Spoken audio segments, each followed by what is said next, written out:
केंद्रीय बजट पेश होने के बाद आमजन ने सोलन में मिली-जुली प्रतिक्रिया दी है। कई लोगों ने इस बजट को कुल मिलाकर विकासोन्मुखी बताया, तो वहीं अधिकतर लोगों ने इस बजट को सिर्फ आंकड़ों का खेल बताया। आज का जो केंद्र सरकार का बजट है वो बहुत ही सराहनीय है। हमें इस बजट से जितनी उम्मीद थी उससे दुगनी उम्मीद रही है। हमने जब मोदी जी के नेतृत्व में जितना अच्छा बजट पार्टी दे सकती है, उन्होंने बहुत अच्छा बजट दिया है।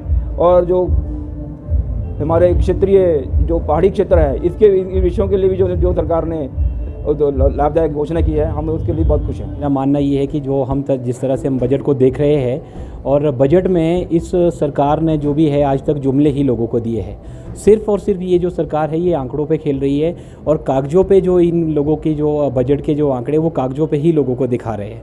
और जहाँ तक मैं युवाओं की बात करूँ, इस बजट में युवाओं के लिए कुछ नहीं है।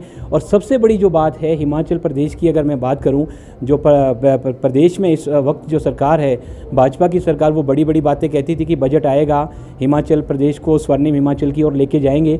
लेकिन अगर आप बजट को देखें, बजट को अच्छी तरह से अगर आप देखें, हिमाचल के लिए इस बजट में कुछ भी नहीं है। खासकर मैं अपने यहाँ शिमला की बात करूँ, मैं मंडी अभी एयरपोर्ट की बात कर रहे थे, लेकिन इस बजट में किसी भी तरह का कोई भी प्रदेश के लिए कोई भी सुविधाएं नहीं दी गई। बजट पेश हुआ है, इसमें सिर्फ आंकड़ों के जाल के अलावा कुछ नहीं हुआ। जो पुरानी स्कीमें भी गरीब वर्ग के लिए थी, चाहे वो मकान बनाने की स्कीम हो, वो कंप्लीट नहीं हुई है। नई घोषणाएं इन्होंने कर दी हैं। और ऐसे ही किसान वर्ग को जो 22 तक दुगनी आय करने की थी, उस संबंध में भी ना तो पिछले आंकड़े पूरे हुए हैं और अगले सिर्फ आंकड़े दिखाकर लोगों को भ्रमित करने की बात हो रही है। इस बजट का एक ही जो दिखता है कि डायरेक्टली या इनडायरेक्टली ये अपने जो उद्योगपति मित्र हैं, जिनकी वजह से ये वहाँ से चंदा लेकर भारतीय जनता पार्टी विश्व की सबसे अमीर पार्टी हो गई है, उनको लाभ देने के लिए ये किया है।